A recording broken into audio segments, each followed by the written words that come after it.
Alô, pessoal, boa noite. Boa noite a todos. Bem-vindos aí à nossa live número 5 da Associação Ferroviária Trilhos do Rio.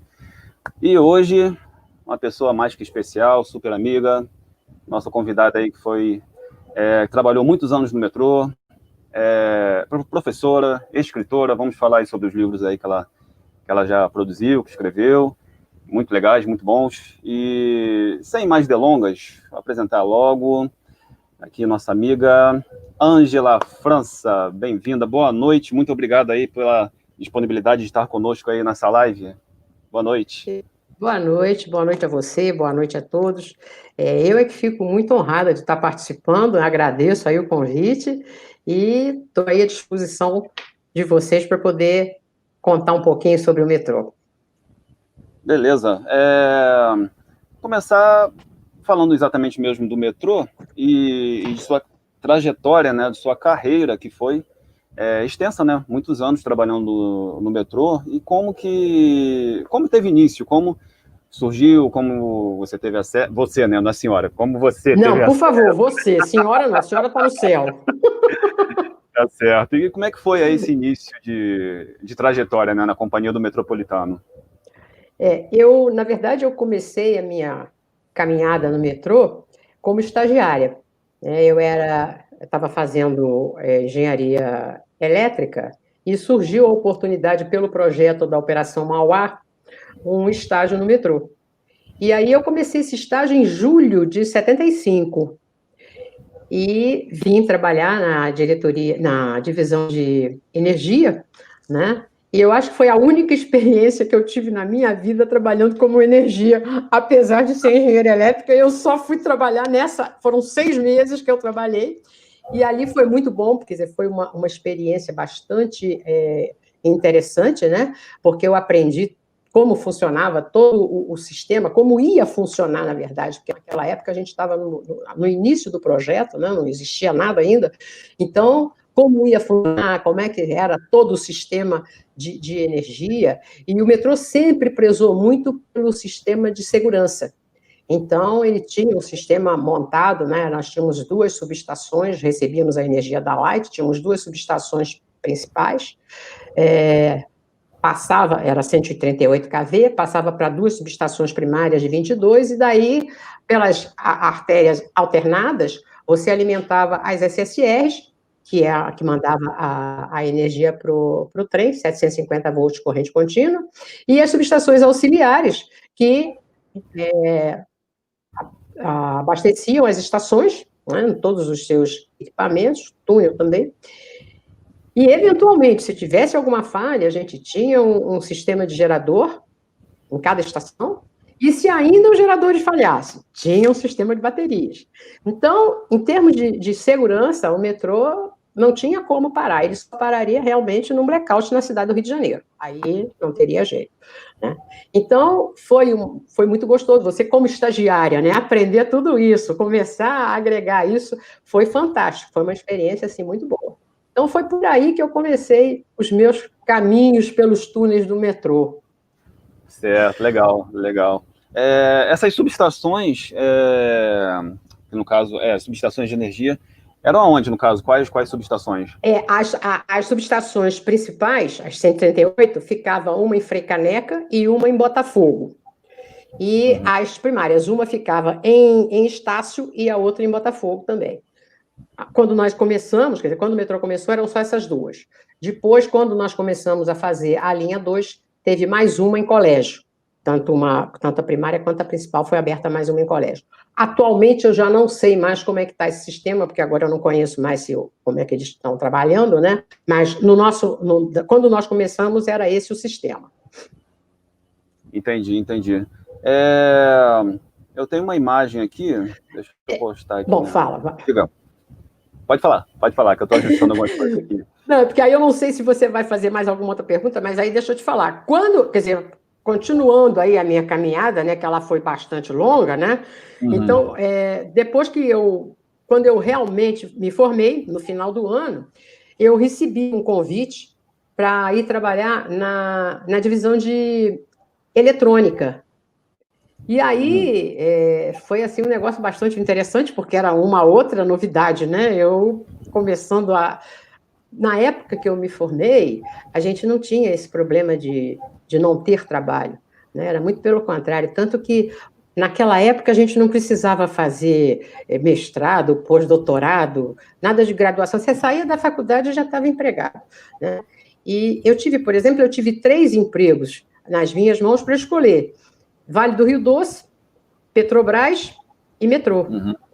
E aí eu falei, não, eu vou ficar no metrô, porque era uma coisa nova, né? Era uma tecnologia nova, era uma empresa nova, você tinha aí um caminho pela frente bem interessante, né? E quando eles me convidaram para ir para a área de eletrônica, eu falei, não, eu vou em frente. E aí eu passei para a divisão de eletrônica, também era no mesmo departamento, o departamento de sistemas operacionais, na diretoria de planejamento, né, do nosso saudoso McDowell, né, que era o diretor na época, né?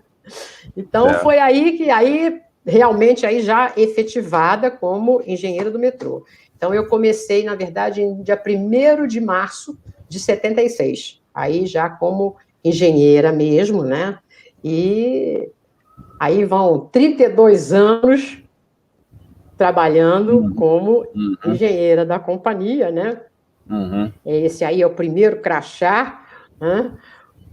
Se você vê, aí não sei se dá para ver o número, mas o número de registro era 635. 635. 635. Você vê que era bem no início, né? E a companhia começando ali a expandir. Então, foi muito bacana aí essa fase aí de expansão. E foi o meu primeiro emprego, e daí para frente continuamos aí na batalha. Nossa, e quantos anos você ficou Foram, bom, num primeiro momento, 32 anos, porque o que aconteceu? Eu vim para a área de essa divisão de eletrônica, ela era responsável no projeto pela parte de comando centralizado. E eu fui para lá, quer dizer, eles tinham o comando centralizado, a sinalização, a parte de piloto automático e telecomunicações. A divisão era responsável por todos esses sistemas. E eu fiquei, quando eu fui para lá, eu fiquei locada nessa área de comando centralizado. A minha responsabilidade, a minha área onde eu fiquei locada foi comando centralizado. E eu aí comecei a acompanhar exatamente esse projeto. Desenvolvendo o projeto, né? Mais tarde, a gente passou para a área de implantação, testes, a colocação em operação. Então, o interessante é que você pega lá do projeto e vem até a colocação em operação. Então, a gente participou, assim, de todas as fases. E isso aí te dá um conhecimento fantástico, né? E mais ainda na sala de comando e controle, que ali você tinha tudo que vamos dizer assim, é o coração do metrô, né? Onde você tem todos os controles, você tem o controle do tráfego, o controle da energia, você tem o controle de tudo que acontece nas estações, você tem o controle dos equipamentos, da manutenção, né? O contato com a manutenção, né, as interfaces com a manutenção, porque você tem um console ali também, onde você recebe todas essas informações. Então, era realmente uma coisa assim que todo mundo queria trabalhar nessa área.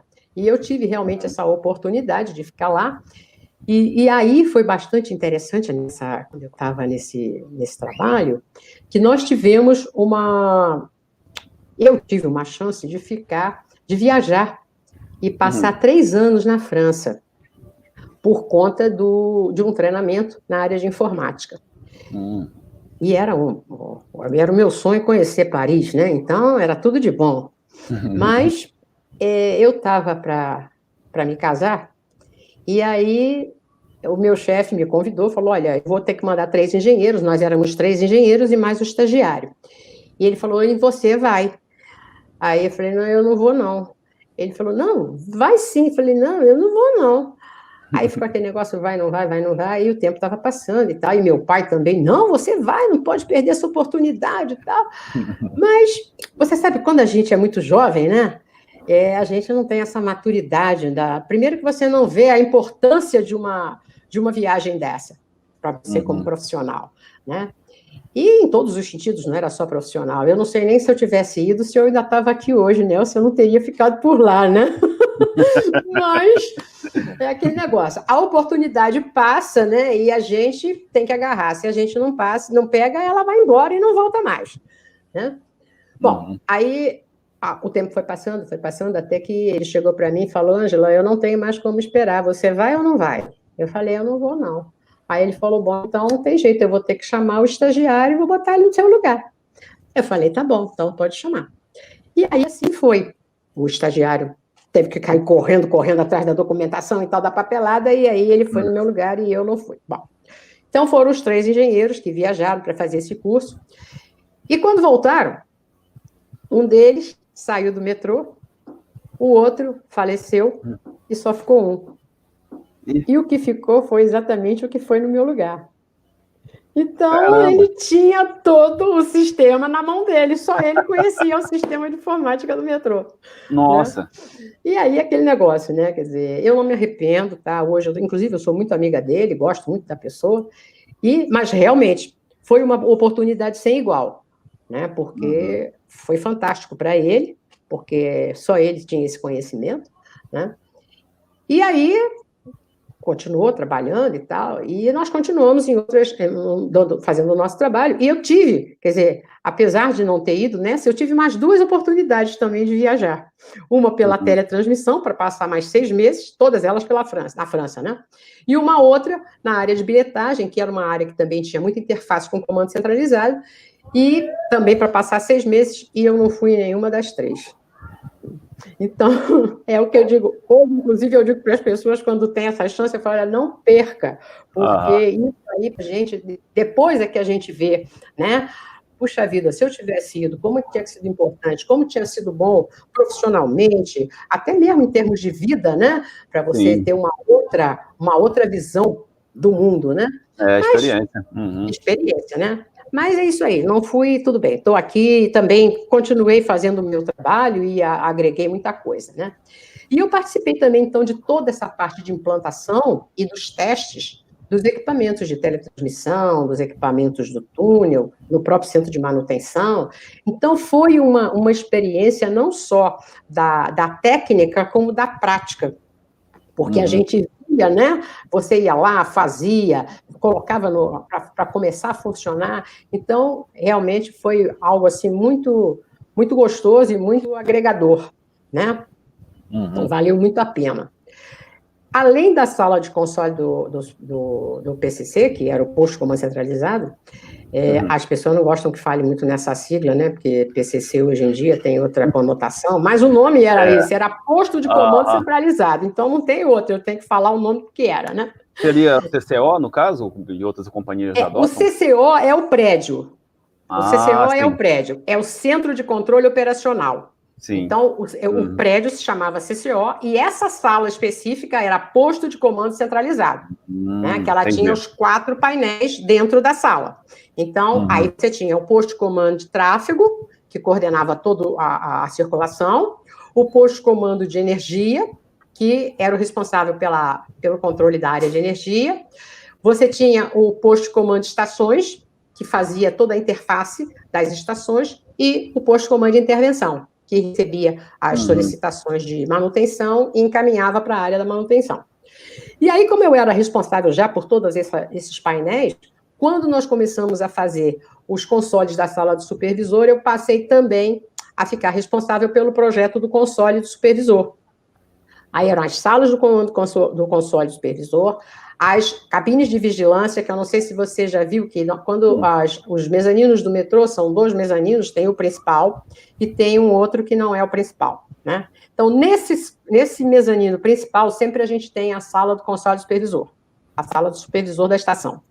E no outro mezanino, a gente costumava ter a cabine de vigilância.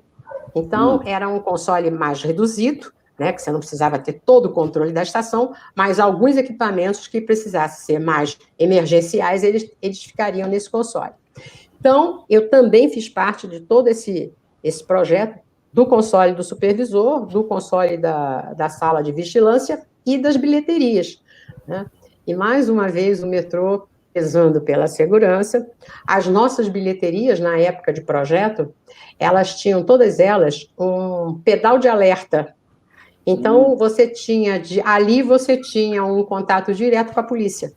Então, se eventualmente a bilheteria fosse assaltada, né, o bilheteiro simplesmente acionava o pedal de alerta e a polícia já sabia que estava acontecendo alguma coisa de anormal, já sinalizava a estação. Então, realmente, isso aí era uma coisa assim que a gente sempre teve muito cuidado para que não acontecesse, né? E, graças a Deus, enquanto a gente operou o metrô, nós nunca tivemos problema, né? Então, essas coisas assim é que a gente guarda, né? E aí, no comando centralizado, ele foi todo trabalhado pela área, quer dizer, o consórcio era um consórcio francês, era um consórcio franco-brasileiro, eram 5 empresas francesas, cada uma numa área, né? Uma ficava na área de painéis, que era a CS2E, depois virou a CG Alstom, tinha a GEC Alstom na área da sinalização, tinha a CGA na informática, a Interelec na área de piloto automático e a IGB Control na telecomunicações. Então, o nosso consórcio era todo francês. E, além disso, a gente tinha assessoria da Sofreti, que também era francesa, né? E o metrô, prezando sempre pelos seus funcionários, nos deu um curso, né? Então, nós tivemos um curso dado pela Aliança Francesa para todos nós podermos continuar trabalhando, porque a documentação vinha de lá toda escrita em francês. Né? Alguma coisa vinha, a gente tinha tradução, mas os projetos, a maioria vinha de lá, e se a gente não tivesse como entender, ficava difícil, né? Mas a companhia, nesse ponto, ela deu todo o suporte aos funcionários. E essas aulas eram feitas no próprio metrô, então a gente não precisava nem se deslocar. Legal. Né? Nós tínhamos o nosso trabalho, e também, por um outro lado, né, o grupo técnico do metrô sempre foi muito... a gente tinha um orgulho muito grande de ser da companhia, e aquilo para nós, nós não tínhamos horário, a gente trabalhava sem esse problema. Então, a companhia, nosso horário terminava às 5h30, e às 6 horas começava a nossa aula de francês, e a gente ia das 6 às 7, e ali todo mundo satisfeito, feliz, porque nós estávamos agregando conhecimento e estávamos ganhando também, né? Então, nós tínhamos, acho que era, eu não me lembro se era 2 ou 3 vezes por semana que nós tínhamos essa aula. Então, a companhia deu todo o suporte, né? Isso também foi muito bacana. Show.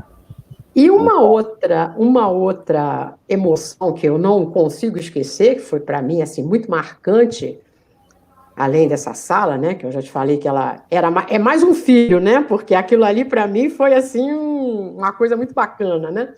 Mas uma outra emoção muito grande foi quando pela primeira vez a gente viu o trem descer, chegar na estação, né?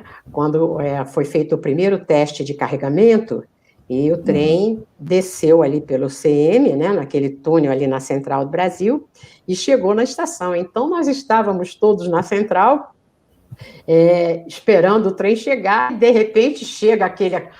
Pela primeira vez, né, você vê aquilo, é uma sensação realmente, é uma cena assim, nunca mais eu esqueci, né, e marcou muito para mim, realmente, foi muito bacana. E participar desses momentos, eu acho que não tem, assim, não tem pagamento, né? Quer dizer, profissionalmente, para você passar por todos esses momentos da companhia, foi realmente muito gratificante, né? Nossa, muito legal. E quando a manutenção, quando o metrô começou realmente a operar, em 79, né, a minha divisão, a DL, passou para manutenção.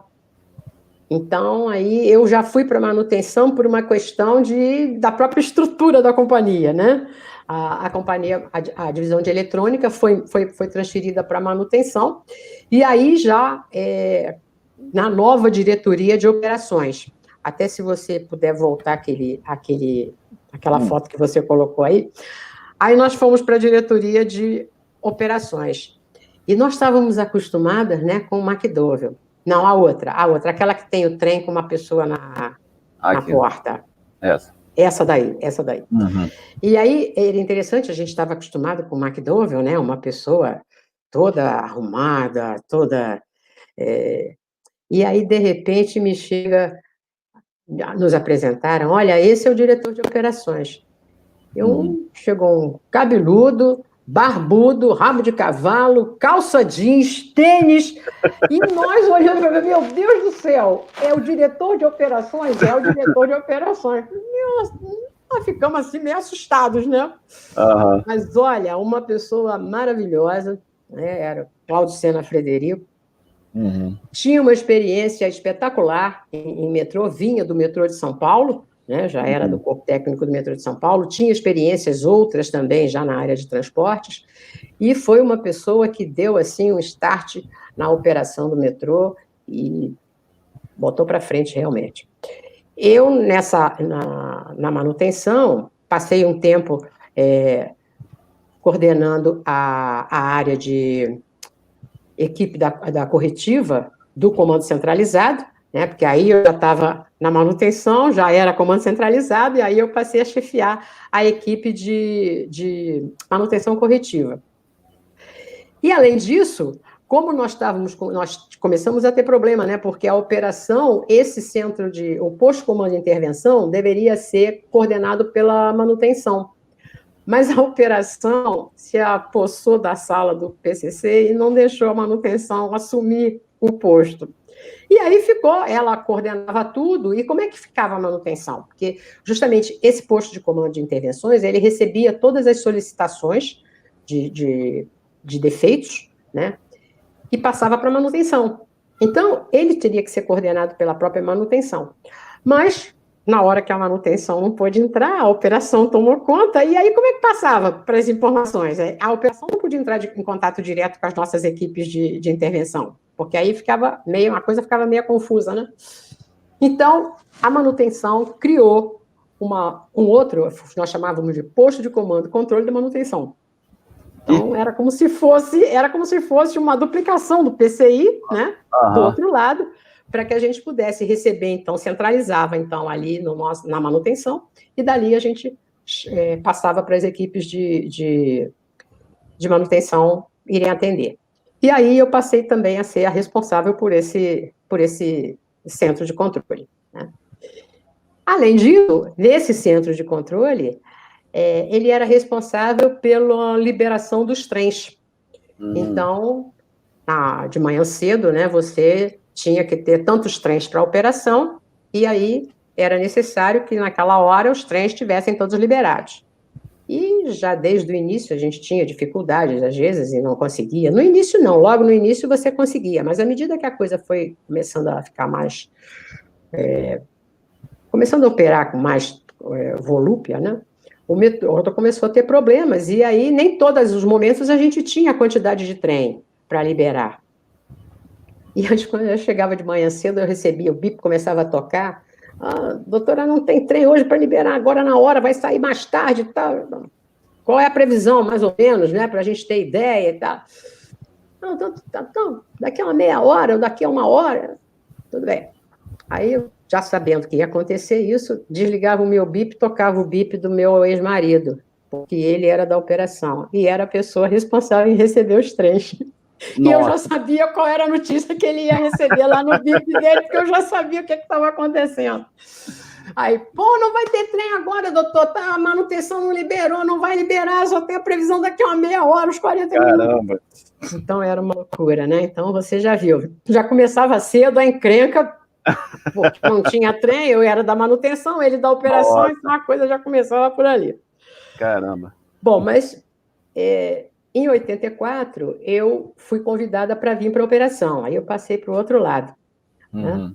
E aí eu passei a ficar responsável também pela parte de analisar o desempenho, a parte de acompanhar os índices de operacionais, e com isso a gente fazia os relatórios gerenciais, né, mandava para a área da gerência, e participava também muito de pesquisa, demanda, a parte de fluxo nas próprias estações, né, e coordenava também as reuniões entre a operação e a manutenção, até porque eu já tinha estado do outro lado, então ficava fácil para poder fazer essa interface de pendências entre uma área e outra.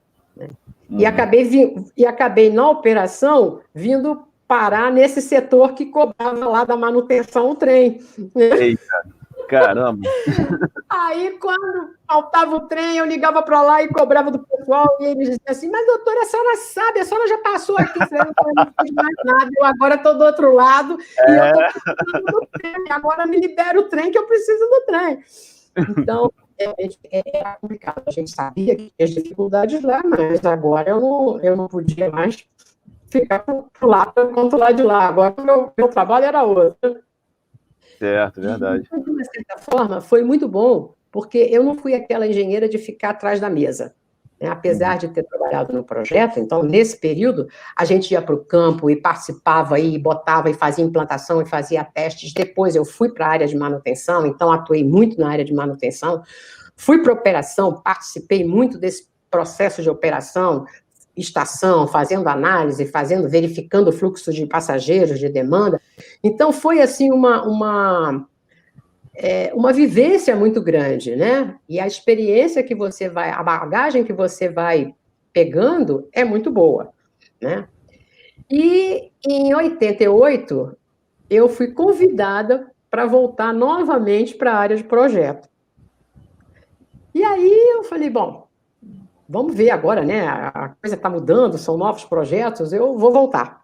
E aí eu voltei para o projeto e nessa época já não conhecia mais o pessoal do projeto, né? Porque durante todo esse período houve várias modificações e o gerente do DEPRO na era, né? Que era Departamento de Projetos, já era uma pessoa nova para mim. E eu chegando lá no projeto, ele me chamou. E era uma pessoa assim, parecia assim, uma pessoa muito carrancuda, né? E eu tinha um medo dele que me pelava. Eu falei, meu Deus do céu, logo agora voltando, já não conheço ele ainda está me chamando, né? Vai começar. E eu me lembro como se fosse hoje. Ele me chamou e me convidou para ser assistente dele. E eu falei, meu Deus do céu, eu com medo dele danado, e eu vou ser logo assistente dele. E foi ótimo, é uma pessoa maravilhosa, é meu amigo até hoje, a gente se fala, inclusive, até por Zap aí, quase que toda semana, não sei nem se ele está assistindo, é o Zé Raul, uma pessoa maravilhosa, né? E nesse período eu conheci o Dr. Lustosa, que era um bambambam na via permanente. Não tinha ninguém que conhecesse mais via permanente do que o Dr. Lustosa. E ele gostou muito de mim, nós começamos a trabalhar junto, embora eu nunca fui da área de via permanente, mas nós começamos a trabalhar em mesas próximas, né? E ele, nesse período, ele me indicou, ele era a pessoa que representava o metrô na ABNT, e ele me convidou para que eu assumisse o lugar dele, ficasse como representante da ABNT pelo metrô.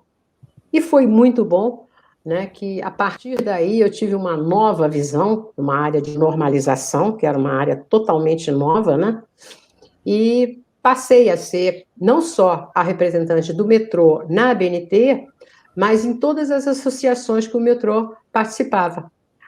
Aí eu participei da Abraco, inclusive fui, em todo o período que eu fui representante do metrô na Abraco, eu atuei também no Conselho Deliberativo da Abraco. Então, foi uma experiência também nova, né, porque era a Associação Brasileira de Corrosão. E em várias outras associações. Eu participei da UBQ, da Rede de Tecnologia, do Programa Qualidade Rio, do Inmetro, da NTP. Então, você vai também começando a ter outros conhecimentos em outras áreas. Isso aí foi muito interessante. Legal. E aí eu agreguei esse conhecimento de normalização e desenvolvi um programa de normalização para o metrô, já embasado nas normas da ABNT. E com isso o metrô passou a ter todas as suas normas, passou a ter normas técnicas, as especificações de sistemas, as especificações de equipamentos, de material, tudo dentro do padrão da ABNT. E trabalhando lá na ABNT, o presidente da ABNT me convidou para que eu fosse trabalhar na área, no comitê da área ferroviária, né? Porque eles estavam querendo fazer uma reestruturação no comitê e contava comigo. Eu falei, tudo bem. E aí eu passei a ser diretora técnica do Comitê Brasileiro de Equipamentos e Materiais Ferroviários. Era o nome do comitê C6. Aí, nessa época, estávamos para ter eleições para assumir a presidência, e o presidente da BNT falou, olha, você faz uma chapa para você concorrer. E tá bom. Era um novo desafio, né? E aí o metrô apoiou, o presidente do metrô apoiou, disse que não, tudo bem, a gente vai apoiar, sim, você pode ir. Só que tinha junto conosco uma chapa do metrô de São Paulo. E o metrô de São Paulo tinha um peso muito maior que nós. E aí, nessa época, teve um movimento, não só da indústria ferroviária, de algumas empresas aqui do Rio de Janeiro também. E aí nós fizemos um contato com o pessoal do metrô de São Paulo para fazer uma chapa única, se eles topariam fazer uma chapa única para que a gente pudesse assumir e fazer o que realmente a BNT estava querendo que fizesse. Eles concordaram, nós fizemos essa chapa única, e eu saí encabeçando a chapa como presidente, e eles ficaram na vice-presidência, e com o engenheiro Benedito Costa, uma pessoa também muito bacana, meu amigo também até hoje. E aí, como chapa única, nós vencemos, e ficamos lá por 6 anos. Né? De 2 em 2 anos tinha a reeleição e a gente permanecia. A nossa chapa continuava lá. Sempre tive muito apoio de toda a área metroferroviária, tanto das empresas, quanto das associações, da ABFER, quanto das próprias operadoras. Né? E aí, eu criei um nome que hoje é muito popular na área, né? Eu criei o nome Metro Ferroviário, porque aí o comitê não podia mais ser só ferroviário, né? Porque existia o metrô junto, né? A presidência e a vice-presidência era do metrô, então nós tínhamos que estar presente também aí no nosso nome, né? E aí nós criamos o nome Metro Ferroviário e passou a ser Comitê Brasileiro Metro Ferroviário, né? E esse nome hoje é aí conhecido por todo mundo, né? Então, foi também uma experiência muito legal participar desse comitê, né? E, em 91, o departamento de projeto se transformou no departamento de desenvolvimento, o desenho. E o projeto foi absorvido pelo planejamento. Nessa época, eu estava responsável por todos os convênios, e a nossa companhia, o metrô, tinha convênio técnico com praticamente todas as nossas co-irmãs, né? Então, era com a Transurb, com o metrô de São Paulo, com a própria Flumitrens, com o Metrorec, com o metrô de Brasília. E, além disso, a gente tinha também um boletim, que a gente fazia um boletim trimestral, tínhamos os cadernos de tecnologia, que todas essas novas tecnologias a gente listava para poder fazer um histórico de tudo isso, né? E eu era responsável por toda essa parte, por esse órgão de tecnologia, né? E aí, trabalhando nessa área, né, eu fui convidada pela assessora técnica da presidência, assessora-chefe da presidência, a Zélia Maria, a trabalhar na assessoria de projetos especiais, justamente que era ligado direto à presidência, né, para coordenar essa área de tecnologia. E aí eu criei um programa de fixação e desenvolvimento tecnológico, que tive total apoio do presidente da companhia, e a gente tinha várias realizações de vários eventos, tanto em eventos internos quanto eventos externos, e nesse meio termo a gente foi desenvolvendo todo um trabalho, fizemos esse programa de fixação e desenvolvimento, e aí criamos uma logomarca para esse programa, tivemos vários eventos internos com esse programa, né, e o presidente sempre atuando, sempre próximo e sempre dando força para isso. Então, com esse trabalho de desenvolvimento, um dos pontos chaves do programa de fixação era a criação do Centro de Documentação Tecnológica. E esse centro de documentação, ele iria fazer exatamente, guardar todo o histórico da companhia e também a parte tecnológica da empresa. Então, nós começamos pequenininho, né, criando aí, e foi uma resistência muito grande, porque para você poder absorver essa documentação, o pessoal da empresa, na época, cada setor tinha o seu arquivo. Então, ninguém queria passar essa informação. E informação dá um certo sentido de poder, né? E as pessoas, então, ficavam com certo receio de passar suas informações para o Centro de Documentação. Mas o Centro de Documentação passou a ter nós nos organizamos muito bem, nós passamos a fornecer as informações que as pessoas estavam precisando, e ele começou a tomar um corpo dentro da empresa, e os próprios funcionários da empresa começaram a ver que era mais negócio mandar os seus materiais para lá, porque na hora que eles precisassem, eles teriam, e também não precisavam ficar na responsabilidade de serem eles os responsáveis pela documentação, né? E aí o Centro de Documentação, a própria empresa começou a ver que aquilo ali era importante, e nós conseguimos, ao longo do tempo, absorver a biblioteca e o arquivo técnico.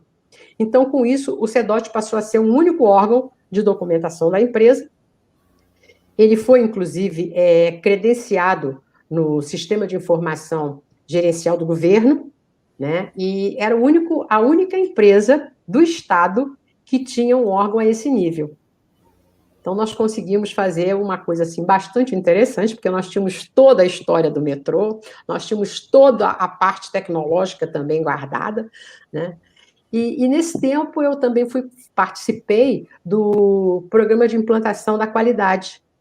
Então, também foi aproveitando a experiência da normalização, eu também participei do programa da qualidade e agreguei mais esse conhecimento, né, que era uma outra área que estava começando a se desenvolver também no Brasil, quer dizer, a qualidade estava começando a ser o boom da época, né, e eu também atuei na área da qualidade no programa de implantação do metrô.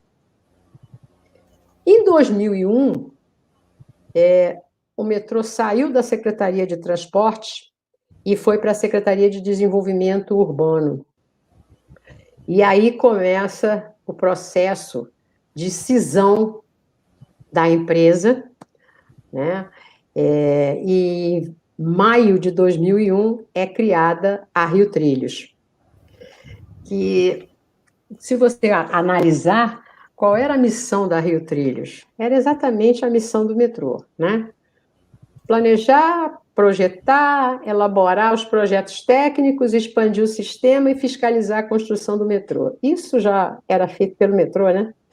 Então, aí alguém vai perguntar assim, então, mas por que criou a Rio Trilhos? Na época, a justificativa era que precisava se sanear o metrô, porque o metrô estava com vários problemas de contratos, e tinha já uma carga grande também de processos com um grupo de funcionários, né, e que então se criaria uma empresa nova, 0 quilômetro, sem nenhum problema. Só que, para a Rio Trilhos funcionar, nós, todos os funcionários, fomos transferidos para Rio Trilhos. A partir do momento que nós fomos transferidos, quem tinha algum processo, o processo veio junto para Rio Trilhos, concorda comigo? Sim, é verdade. Bom, então a empresa já não estava tão saneada. Além disso, para que a gente pudesse trabalhar, os contratos que eram do metrô, eles não podiam ficar no metrô e a gente trabalhando na Rio Trilhos, né? Uhum. Então os contratos tiveram que ser também transferidos para Rio Trilhos. E com isso, aquele objetivo inicial perdeu um pouco o sentido, né? E se você ver, hoje a gente continua tendo o metrô em liquidação e a Rio Trilhos. Então, as duas companhias continuam aí, né? Quer dizer, na verdade, foi alguma coisa assim que eu até hoje não consigo entender, né? Quer dizer, até entendo, né? Mas eu prefiro não entender o motivo. Realmente. Melhor não entender, né? E hoje, inclusive, né, já se fala na privatização da Rio Trilhos, né, na concessão da Rio Trilhos, que é uma outra visão que tem que se ter um certo cuidado, porque existe um patrimônio público, né, que é de responsabilidade hoje da Rio Trilhos, né, e que ela, quando for devolvida para o Estado, é a Rio Trilhos quem vai receber.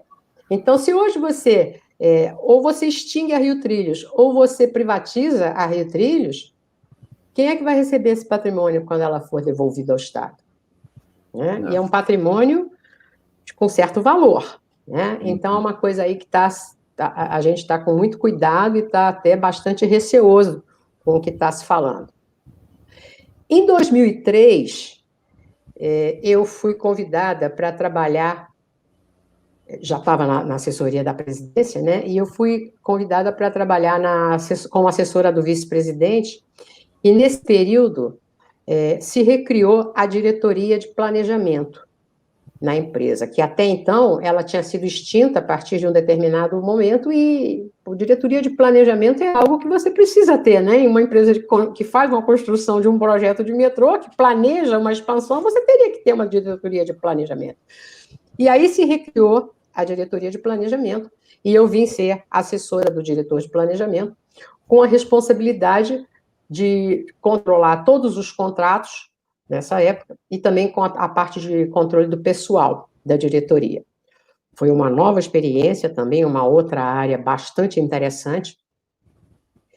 E aí eu já estava praticamente, né, no final de carreira, e em 2007, a empresa lançou um PDV, um plano de demissão voluntária, e eu achei que estava na hora de eu sair, porque eu já tinha dado a minha contribuição, né? Estavam acontecendo algumas coisas que eu via que não era muito oportuno de eu permanecer lá, porque eu poderia, de repente, bater de frente com algumas posturas que estavam sendo colocadas na empresa, com as quais eu não estava de acordo. E aí eu falei, bom, é melhor eu sair e partir para outros caminhos. E aí eu estava com 32 anos de serviço oficialmente dentro da companhia. Nossa. Foi quando eu me desliguei, né, em dezembro de 2007, e falei, bom, já fiz o que eu tinha que fazer. Só que, daí para frente, eu achei que eu tinha mais que obrigação, né, de deixar um legado de todo esse trabalho que eu tinha feito no metrô. E eu falei, bom, eu acho que não existe nada sobre o metrô. Inclusive, quando nós estávamos no CEDOT, a gente recebia muito estudante para fazer o TCC em cima do projeto de metrô, né? E eles iam lá justamente para fazer pesquisas e tudo. E aí aquilo me chamou a atenção. Eu falei, poxa, não existe nenhuma documentação sobre o metrô. Se amanhã alguém quiser ter um material, então não existe. Falei, vou escrever alguma coisa para deixar de legado. E aí, voltei ao metrô, porque eu sabia que tinha sem documentação lá. E eu aí falei, bom, eu vou aproveitar para poder usar isso para o meu livro. Né? E quando eu cheguei lá, em 2014, olha, eu saí em 2007, né? Em 2014, já tinha aí passado bastante tempo, né?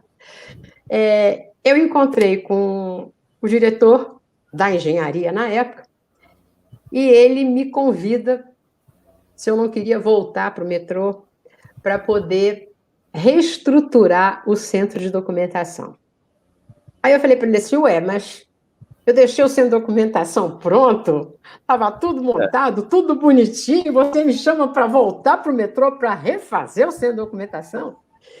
E eu tenho por hábito, sabe, tudo que eu faço, eu gosto de fazer e eu gosto de registrar. Porque amanhã você nunca sabe o que acontece, né? Uhum. Então, eu tinha registrado em vídeo toda a minha história do centro de documentação. Então, esse vídeo, ele mostra como nós fizemos e como eu deixei o CEDOT. Nossa. Foi a melhor coisa que eu pude fazer. Porque quando eu cheguei lá e que eu vi a coisa do jeito que estava, eu falei, meu Deus, não é possível. E quando eu estava para sair, o vice-presidente me chamou e disse assim, Ângela, o que você puder levar, você leva com você, porque é a maneira da gente ter guardado alguma coisa daqui. E eu aí fiz um backup de tudo que eu tinha no meu computador e trouxe comigo. Uhum. E quando eu voltei, eu tinha, relatado toda a documentação que tinha lá, tinha todas as normas, inclusive muitas delas foi recuperada através do backup que eu tinha, né? Caramba! E aí, por aí você vê como foi bom eu ter saído no PDV, tá vendo? Porque senão eu não ia assumir, eu não ia conseguir ver tudo isso acontecendo e eu lá dentro, né? Tudo acontece na hora certa e tem um motivo. Tem um motivo, né? Uhum. E aí, quando eu comecei a ver tudo aquilo, meu Deus, a documentação estava toda espalhada, tudo perdida, muita coisa realmente se perdeu, o metrô perdeu muita documentação. E eu falei, não tem jeito. E aí o diretor me falou, olha, Ângela, é só você que tem essa, sabe, condição de fazer, porque você tem paciência, você gosta, outras pessoas não querem fazer isso, não estão a fim de fazer. E eu queria que eu contar com você. Você faz? Eu falei, olha, assim, eu até posso vir fazer, só que hoje em dia eu moro em Petrópolis, né, tenho uma certa flexibilidade, porque estou aposentada, né, estou fazendo outras coisas, mas eu me proponho a vir. Agora, eu vou ter que fazer de uma certa forma, eu vou vir uma vez ou 2 vezes por semana só, não vou me comprometer a vir todos os dias. E aí, ele me deu, que eu tenho guardado também, porque isso para mim vale muito mais do que dinheiro, né? Eu acho que tem coisas que você recebe e que tem, assim, uma contribuição fantástica para você como pessoa, né? Como profissional. É um pagamento que não é financeiro, né? E ele me mandou isso e eu guardei com muito carinho. E ele manda para mim o seguinte, Ângela, a minha confiança é total em seu profissionalismo. O que você acertar está ótimo, pois tenho certeza que fará o seu trabalho com a eficiência de sempre. Desde já estou de acordo com o que for melhor para você. E quanto aos inícios do trabalho, fica a seu critério. Então, isso aqui para mim foi assim sabe, fantástico. Quer dizer, o trabalho que eu tinha desenvolvido no metrô me dava condição de eu poder ir uma vez por semana apenas lá. E ele tinha confiança de que eu ia fazer o trabalho. E realmente eu fiz, né? No período que eu fiquei lá, 6 horas da manhã eu estava chegando no metrô. Eu moro em Petrópolis. 6 horas da manhã eu estava chegando no metrô, né? E a garagem fechada, e no final o porteiro até já me conhecia, né? Então, quando eu chegava, ele dizia assim, não, eu já vou abrir, doutora, a senhora pode entrar, e já tá, toda hora que a senhora chega aqui, pode deixar que já está aberto para a senhora. Ele abria, eu entrava, ele fechava de novo. Eu ficava até às 4h30, e eu consegui praticamente recuperar tudo. Eu só não consegui fazer o meu trabalho até o final, porque nesse período, né, o metrô já começava a ter alguns problemas financeiros e, como sempre, né, a parte de documentação é a primeira a ser tirada do esquema, né, porque não precisa, é papel velho, isso aí não interessa, né? E aí, infelizmente, o meu contrato foi um dos primeiros contratos a serem desfeitos, né, e faltava pouco, novamente, para a gente conseguir chegar ao ponto que estava. Eu não sei te dizer hoje como está. Isso que eu ia perguntar, não preciso perguntar. Pois é, eu não sei como está. Eu já estive conversando, inclusive, com o atual presidente da Rio Trilhos, perguntando para ele qual era a situação.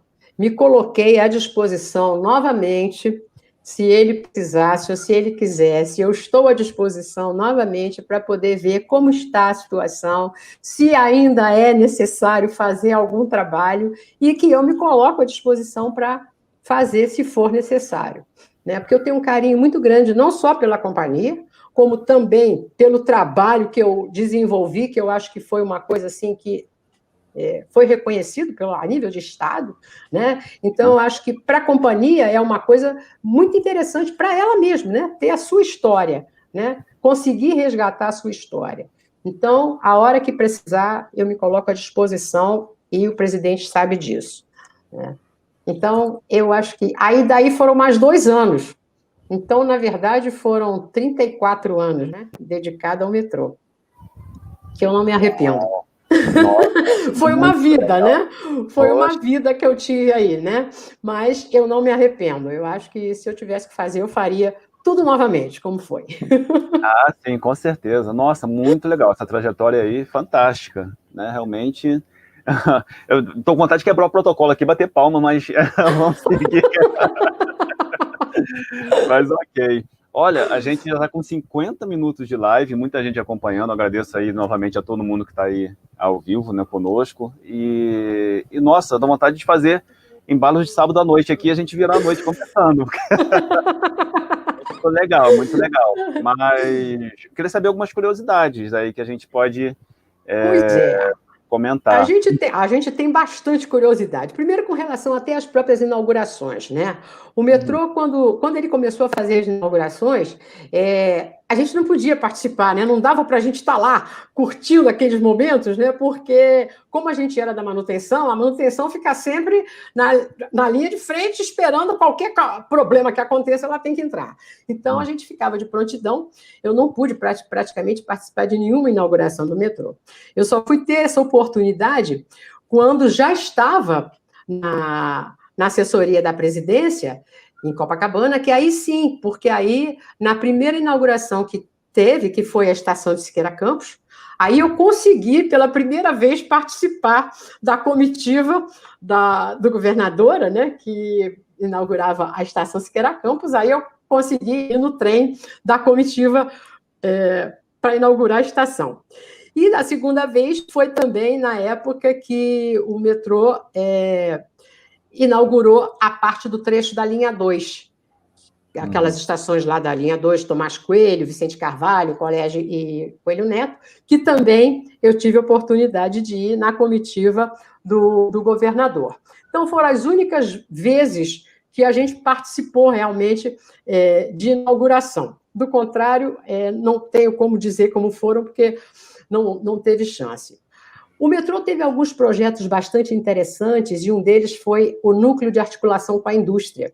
Ele foi criado em 79, quando o metrô começou a gente começou a ter algumas limitações de importações, e a gente tinha praticamente todos os nossos equipamentos eram importados, né? E aí foi feito um trabalho de nacionalização que foi muito importante, não só para a indústria brasileira, porque nós começamos a nacionalizar, né, e através desse programa foram 15 mil itens nacionalizados, teve uma economia em torno de 20 bilhões de dólares para a companhia, né, e todos os fabricantes que começaram a participar desse programa, eles tinham os seus equipamentos homologados, recebiam um atestado de capacitação técnica e tinha o seu nome agregado ao catálogo da ANTP. Então, realmente foi uma fase assim bastante interessante, né, para o metrô e para a indústria. Tivemos também algumas outras curiosidades com relações às nossas estações. Nós tivemos 3 estações que foram inauguradas 2 vezes. Eu não sei se vocês sabem disso. Já ouvi falar de uma ou outra, mas 3 agora... O metrô teve a estação Irajá, que foi inaugurada, em 83, a primeira vez. Depois o pré-metrô foi paralisado. E aí destruíram a estação, e em 98 nós reinauguramos a estação Irajá. A outra estação que foi inaugurada 2 vezes foi Siqueira Campos. Siqueira Campos foi inaugurada por 2 governadores, 2 governadoras, e, inclusive, ela tem as placas nas 2 extremidades da plataforma. Então, é uma curiosidade, né? Se vocês quiserem saber, está lá. Numa plataforma, numa das extremidades tem a placa de uma, e na extremidade da outra tem a placa da outra. Então, são 2 placas na mesma estação por 2 inaugurações. Nossa. E a estação Cantagalo, que também foi inaugurada em 2006, de uma forma incompleta, mas por questões políticas, vamos inaugurar. Ela foi inaugurada e foi fechada logo em seguida, e foi reinaugurada em 2007. Então, são algumas curiosidades, né, do metrô, que são coisas que também as pessoas às vezes nem observam, não sabem, né? Nós tivemos as nossas 5 primeiras estações, elas foram todas premiadas num concurso anual do Instituto de Arquitetos do Brasil. Todas essas estações, na época, elas foram muito criticadas. Houve uma polêmica muito grande porque elas foram só teve uma que não, mas as outras 4, elas foram feitas em mármore, vestidas de mármore. Né? E o pessoal dizia que era um luxo fazer um acabamento de mármore num metrô, numa obra pública, né? E, na verdade, aquilo tinha um objetivo, né? Ela obedecia um critério de um acabamento não só de boa qualidade, de durabilidade e de uma facilidade de manutenção. Se você observar essas estações, elas até hoje continuam iguais como elas foram inauguradas, sem nenhuma necessidade de manutenção, e elas estão novas, né? Que é a estação de Central, a estação de de Glória, a estação de Cinelândia. Né? Se você olhar essas estações, elas nunca sofreram nenhuma obra, e elas estão do mesmo jeito que elas foram inauguradas. E, além de tudo, esse tipo de mármore era o mais barato, porque era um mármore nacional. E, além disso, quer dizer, além da gente estar trabalhando com um material não tão caro, ele contribuía para que o público respeitasse e não fizesse vandalismo dentro das estações do metrô, como também nunca tivemos, porque realmente a população sempre teve um carinho, até porque foi treinado para isso, né, e sabia como tinha que se portar dentro do metrô. E as outras estações que depois vieram, de acordo com novas ideias e novos critérios, não foram mais feitas no mármore, e a gente vê aí se acabando, toda hora precisando de manutenção. Então, é uma economia burra, né? Porque você faz uma economia que depois você tem que estar fazendo sempre manutenção, então ela fica muito mais cara, né? Isso também é uma curiosidade, que eu não sei se vocês sabiam que essas estações tinham sido premiadas. O sistema de pré-metrô, que foi o primeiro do Brasil, né?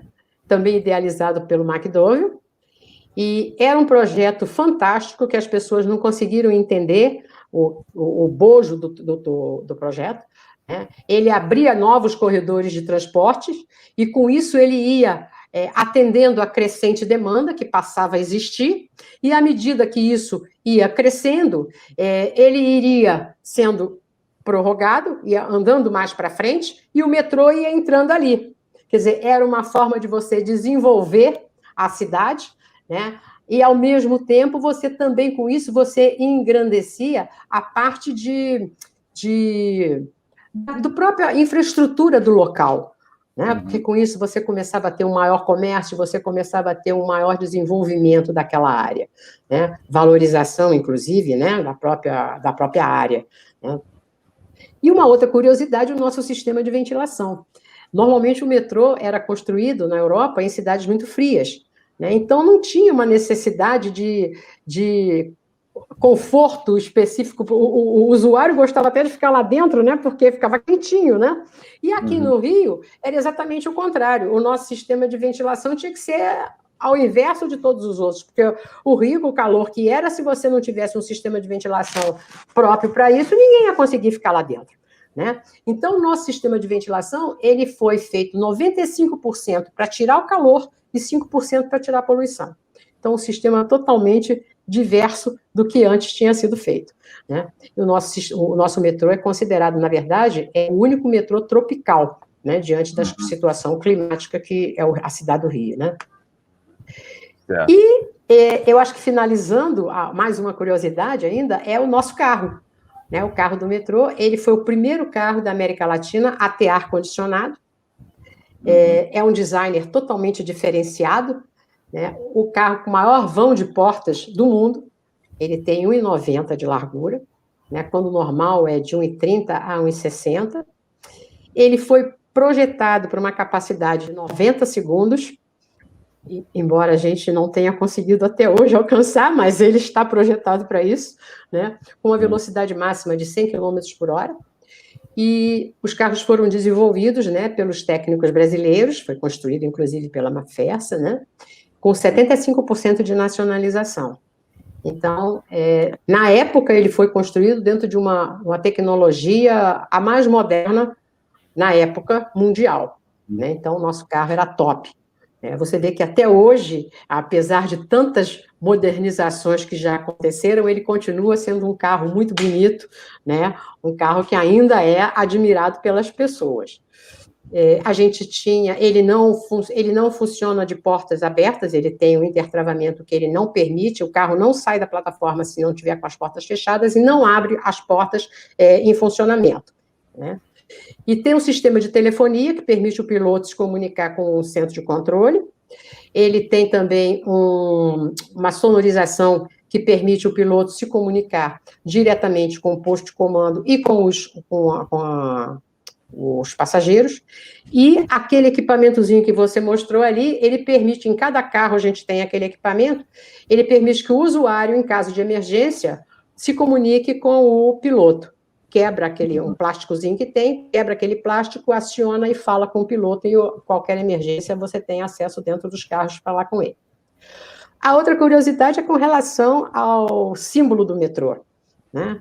Nós temos aí um símbolo que foi vencedor de um concurso, que foi realizado em outubro de 69, por um desenhista, Ronaldo Galvão Lins, e ele estilizou um M, né, que é essa parte de cima, e ela dá um formato de um túnel em 2 vias, e embaixo você tem uma seta. Esse pretinho, ele sinaliza uma seta. Então, a cor vermelha é essa parte arredondada aí, dando uma sinalização, quer dizer, seria o vermelho do sinal, chamando a atenção para o sinal, e a cor preta para delimitar exatamente a seta, indicando, né? Então, tudo tem um motivo. O porquê desse símbolo, as cores também, não é por causa de Flamengo, porque a torcida flamenguista diz que o preto e vermelho é por causa do Flamengo. Não é por causa do Flamengo, tá? Ele tem, sim, um objetivo e uma função do porquê o preto e vermelho, né? E foi uma marca muito forte, uma marca, assim, muito impactante. Eu adoro esse logotipo aí, muito legal. É uma logomarca que as pessoas não conseguem esquecer, e normalmente, quando você concede alguma coisa, a primeira coisa que a empresa da concessão faz é tirar o nome da empresa e desvincular aquela marca, né? E com o metrô foi o contrário. A concessionária, quando entrou, a primeira concessionária que entrou, ela manteve, a primeira logomarca é muito próxima da nossa, né? E ela manteve o nome Metrô Rio. Tanto que a população ficava sem saber se o metrô tinha sido concedido ou se ainda continuava na mesma empresa, porque realmente era muito... Ela não quis perder justamente esse vínculo que a população tinha com a empresa, né? E uma outra curiosidade, que eu não sei se vocês sabem também, é que o Batman tem uma caverna lá dentro da estação Arco Verde. Não sei se vocês já viram, mas existe lá. Ele gostou tanto do metrô também que fez aí a sua caverna na estação Arco Verde. E você tinha me feito até uma pergunta que eu fiquei curiosa, porque eu também nunca tinha me preocupado com isso, e eu fui buscar a resposta, né? Opa. Que era com relação às santinhas que existem dentro do túnel. E eu não sabia, eu sabia que tinha realmente essas santinhas, eu sabia que em alguns lugares tinha, e inclusive até em algumas estações, mas eu nunca tive essa preocupação de fazer esse levantamento. É uma coisa que agora eu já anotei para fazer. Assim que eu tiver essa oportunidade, eu vou fazer não só nas estações, como até no túnel também. Mas eu descobri o que ocorre. Existe uma superstição dos toneleiros que, quando eles acabam a obra e quando a obra acaba sem nenhum problema, né, eles costumam fazer um altar a Santa Bárbara, que é a Santa Protetora. Então, nós temos vários túneis, dentro do túnel, vários altares. Um aí que fica entre a Siqueira Campos e o Arco Verde, uma outra entre Siqueira Campos e Cantagalo, existe uma também próximo ao Jardim Oceânico. Então, realmente é algo interessante, né, curioso, e aí me chamou a atenção. Então, agora eu vou fazer depois até, eu já pedi ao pessoal do metrô para eu fazer aí uma vistoria, né? E nas estações também. Nas estações, eu sei que na Central tem uma Nossa Senhora Aparecida. Quando o metrô foi inaugurado, foi feito ali um altar da Nossa Senhora da Aparecida. E eu acho que tem alguma coisa também, mas aí eu tenho que confirmar, me parece que tem alguma coisa na estação São Francisco Xavier, que ali fica ali do lado da igreja também, né? E eu acho que também Nossa Senhora da Paz. que também tem alguma coisa. Eu não tenho certeza, mas eu acho que tem algumas outras estações que também tem a Santinha. Então, essa daí eu vou ficar devendo, mas eu vou fazer essa vistoria até para o próximo, quem sabe o próximo livro já sai essa informação. E eu fiquei curioso com isso, porque, na verdade, assim, quando a gente sai de Siqueira Campos para Cantagalo, do lado direito, tem assim, aparece logo que sai da plataforma, do lado direito dá para ver um altarzinho lá, entre Siqueira Campos e Cantagalo, nesse sentido. Quando sai de Cantagalo, ou é ao contrário, eu sei que quando sai de Cantagalo, eu acho, tem entre uma via e outra, é do lado esquerdo, mas no sentido linha 4, né? E esse do Jardim Oceânico eu nunca observei, não vi, não conhecia. Pois Legal. tem também. Eu realmente nunca observei com relação a esse trecho, como eu já não estava mais no metrô, eu não observei esses detalhezinhos. Eu sabia que em algumas estações tinha, mas no túnel eu nunca observei. E aí, quando você me fez essa pergunta, eu falei, Aí comecei a ir buscar essa informação, e aí descobri que realmente existem em vários locais, né? E que é Santa Bárbara. E aí eu falei, bom, agora já me chamou a atenção, agora eu quero saber mais esse detalhe, né? Porque a gente sai do metrô, mas eu acho que você não consegue, o umbigo da gente fica lá, a gente não consegue sair, sabe? Então você tem sempre alguma coisa que você tem que ir lá buscar, né? E uma última curiosidade é com relação à minha filha mais velha, que ela diz que ela foi o primeiro bebê que andou de metrô. E, na verdade, foi mesmo, né? Porque o metrô inaugurou em março de 79 e ela nasceu em fevereiro. Então, quando o trem desceu pela primeira vez, eu estava na estação, eu estava lá grávida dela, né?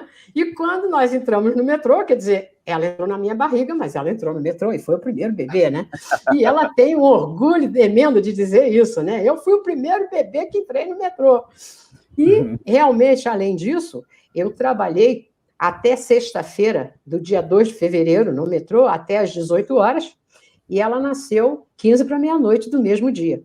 Nossa. Então, quando chegou segunda-feira, que o meu ex-marido chegou no metrô e falou, o neném nasceu. Mas a Ângela estava aqui sexta-feira? Pois é, e o neném nasceu na sexta-feira. Né? Então, só faltou ela nascer dentro do metrô mesmo, né? Então, é uma metroviária, nem que não queira, é uma metroviária de berço essa aí, antes do berço. De berço. Não é mole, não. Agora, outras curiosidades, aí eu recomendo que o pessoal veja no livro da Ângela, nos livros. Eu já tenho aqui 2 livros, falta um, muito bons, muitas curiosidades, muita história, muitos registros. Só vendo, é bom demais. O primeiro livro ele foi bem técnico, né, mostrando quais são os sistemas, como é que foram desenvolvidos os sistemas no metrô. E o segundo já tem uma outra conotação. O segundo, a ideia era fazer em homenagem aos 40 anos do metrô. Então, contar as histórias que a gente vivenciou dentro do metrô, vindo desde a área, né, como gestão pública até a área privada. Então, aí a gente teve algumas reuniões bastante interessantes com ex-presidentes, não só do metrô como empresa mesmo do Estado, como também presidentes da própria Metro Rio, né? E que também nos deram muito apoio, sempre me apoiou a Metro Rio, não tenho o que falar, eles sempre me deram muito apoio em tudo que eu solicitei a eles, inclusive fazendo, né? Nós só conseguimos fazer um lançamento desse primeiro livro, foi em janeiro. Infelizmente, depois veio a pandemia, as outras já tínhamos vários outros lançamentos programados e que foram suspensos, mas que nós vamos fazer, e ainda assim, né, a gente vem fazendo pela internet, a divulgação pelas redes sociais, e o livro está sendo muito bem aceito também. E legal. O terceiro livro, que é o glossário, esse glossário, ele não conseguiu nem ser lançado ainda, né, porque esse daqui, na hora que ele ficou pronto, a gráfica lançou e estava nessa história da pandemia, então não deu para ser divulgado. E aí, acho que a única pessoa que tem esse livro é o Leandro, porque ele estava na hora que eu peguei o livro na editora, e aí ele pegou logo o primeiro livro. Então, ele é o primeiro que tem e o único que tem. Ele está acompanhando a gente aí. Abraço aí, Leandro. Valeu pela... Então, mas nós vamos ter oportunidade, sim, de fazer, assim que essa pandemia acabar, a gente vai fazer o lançamento tanto do livro de 40 anos quanto do glossário, né? E Eu tive a grande satisfação de estar presente, né, no lançamento dos dois. Esse aqui, eu vou até contar um segredinho, só entre nós aqui, né? Eu matei a aula na faculdade para ir nesse lançamento. Esse aqui eu dei jeitinho no trabalho para poder chegar lá, mas né, tive a satisfação lá, né? Pois é, e aí nesse outro, no lançamento desse de 40 anos, que foi lá na Estação General Osório, né? Você estava lá presente também, e aí eu fui agraciada, né, com essa belíssima camiseta de vocês, que hoje eu estava querendo até estar com ela, para me homenagear, mas o fio aqui está muito grande e não me permitiu. Mas eu falei, não, mas ela vai estar aqui comigo na hora do evento. Legal, muito bom, muito bom. Show de bola. Ângela, já estamos com 1h10. Infelizmente. Nossa, foi uma live espetacular. Muito, muito legal, muito bacana. Poxa, vontade de ficar conversando aqui dias e dias. Muito show de bola. Muita informação, muita história. A gente programa outras. Eu tenho uma coisa aqui fantástica, que foi quando o metrô inaugurou, todos os funcionários, e aí devem ter outros colegas que devem estar assistindo, se tiverem vão lembrar disso, nós recebemos o bilhete do metrô em prata. E aí é algo assim que a gente guarda com muito carinho, né? Porque isso aqui é outra coisa que não tem preço, né? É o bilhete exatamente como ele é, né? Da frente e o verso, né? E junto com ele vinha um cartão do presidente mandando para todos nós para que você se lembre de um grande momento na história da cidade, um momento que todos vivemos com a sua ajuda. Assinado Noel de Almeida, presidente. Então, eu acho que isso daqui, né, gente, é algo assim que marca a vida da gente numa companhia, e é por isso que a gente tem orgulho de ser metroviária o resto da vida, porque a gente não deixa de ser metroviária, né? Pode se aposentar, pode ir embora, mas continua sendo a vida inteira metroviária, né? Poxa, com certeza, ela está já no sangue. Está no sangue. Muito legal. Ângela, quero agradecer demais aí a nossa conversa, o nosso bate-papo mais do que agradável, muito legal, muito show de bola. Agradecer a todos também que participaram, comentaram, né, mandaram mensagens, e eu não tenho nem como agradecer, foi legal demais, a gente tem que marcar mais conversas assim, e as coisas estão se normalizando, e juntos, a gente vai estar, né, em breve juntos novamente aí. Queria dar um abraço agora, mas infelizmente estamos longe, né? Mas... A gente dá um abraço assim, ó, um abraço bem... Olha, muito legal, valeu mesmo. Agradecer pela oportunidade que você me deu, né, de contar aí essa história que para mim é uma vida realmente, né, que eu tenho muito orgulho, porque depois que eu me aposentei, e aí as pessoas me perguntavam, Ângela, o que você vai fazer agora? Porque o metrô só existe um, você não vai estar mais lá, você vai fazer o quê? Né? E eu, graças ao trabalho que eu fiz no metrô, eu hoje sou professora de 2 universidades, uma aqui da faculdade, a Unifase, da Universidade de Petrópolis, e uma outra em São Paulo, né? E com coisas que eu aprendi no metrô, e que eu criei treinamentos e dou treinamentos de gestão de qualidade e gestão de vendas, e sou professora do CEPERJ, que é o Centro de Profissionalização do Estado do Rio de Janeiro, onde eu dou o curso de gestão documental, baseado no trabalho que eu fiz no CEDOT, né? E dou cursos para o DETRAN, para a Procuradoria-Geral do Estado, para a Defensoria, tudo embasado nesse trabalho que eu aprendi no metrô. Então, o metrô foi para mim uma escola, né? E depois que eu deixei de ser engenheira, eu passei a ser professora e escritora. Né? Então, valeu demais o meu tempo de metrô, né? Porque ele me fez descobrir outras profissões que eu não sabia que eu tinha e me deu conhecimento suficiente para continuar levando a minha vida. Tá certo. Nossa, muito legal. A história é fantástica também. Incrível, incrível. Muito bom. Infelizmente a gente vai ter que se despedir. Mas já planejando aí a gente se encontrar novamente e bater um papo aí legal como foi o de hoje. Falar que o bate-papo foi legal é pouco, foi muito bom demais, incrível, espetacular. Muito legal mesmo. Então, Ângela, mais uma vez, muito obrigado aí pela disponibilidade, pela presença aí conosco. Agradecer a todo mundo que participou. Só as considerações finais, eu vou ficando por aqui. Valeu mesmo. Brigadão. Show de bola, a gente vai se falando. Isso aí. Eu é que agradeço, tá? A você pelo convite. A hora que precisar, estou à disposição. Aos colegas e a todo o público que teve aí, tirou o seu tempinho para ficar com a gente, né? E para conhecer um pouquinho mais da minha história e da minha vida aí no metrô, né? E me colocar à disposição de qualquer um de vocês que queiram alguma coisa que eu possa ajudar dentro dessa minha vida de metroviária, eu estou aí à disposição. Tá bom? Muito obrigada aí pelo carinho. Show de bola, a gente que agradece. Então, pessoal, tchau, boa noite, valeu, até a próxima live, vamos ver aí, e peço aí que todos sigam a Trilhos do Rio, tem o site, né, www.trilhosdorio.com.br, trilhosdorio.org também, dá para acessar, e a gente tem todas as mídias aí no Facebook, Twitter, YouTube, esse vídeo estará disponível daqui a pouco já para o pessoal assistir desde o princípio, quem não conseguiu chegar na hora, e Instagram, a página no Facebook.